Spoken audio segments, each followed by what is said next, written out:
আপনার সমাজের নেতৃবৃন্দ, আপনারা যার যার অবস্থান থেকে সমাজকে নেতৃত্ব দেন, আপনারা যার যার এলাকায় মাদক বিরোধী প্রতিরোধ গড়ে তুলুন।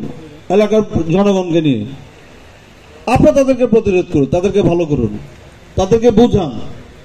প্রত্যেক এলাকায় খেলাধুলার পরিমাণ বাড়িয়ে দিন।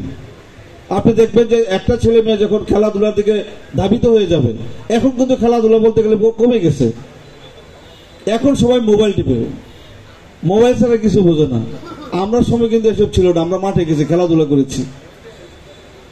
আপনারা আপনাদের সন্তানকে দায়িত্ব নেন। রাত্রে 9টার পরে, 8টার পরে, 7টার পরে স্কুলের স্টুডেন্টরা কেন বাইরে থাকবে, কলেজে যারা পড়ে তারা কেন বাইরে থাকবে, এটা আপনারা আপনাদের সন্তানদেরকে বুঝান, তাদেরকে বলেন।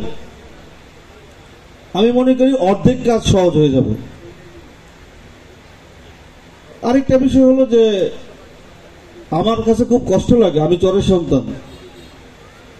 চরের আমরা আগে যে অবহেলিত মানুষ ছিল চর এলাকার মানুষ, এখন কিন্তু তা না। মাননীয় প্রধানমন্ত্রী জননেত্রী শেখ হাসিনার দিক নির্দেশনা আমাদের কিন্তু শেখ হাসিনা সেতু হয়েছে, যে সেতুর মাধ্যমে চর এলাকার সাথে নরসিংদীর একটা সেতু বন্ধন হয়েছে।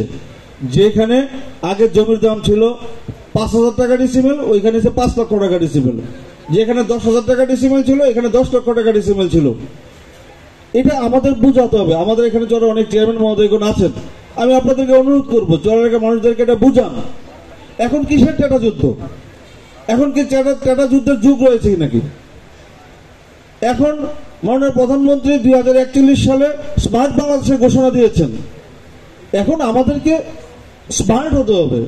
এই টেটা যুদ্ধের দিকে কেন আমরা দাবি দেবো? আমরা আমাদের সন্তানদেরকে ভালোভাবে পড়াশোনা করাবো।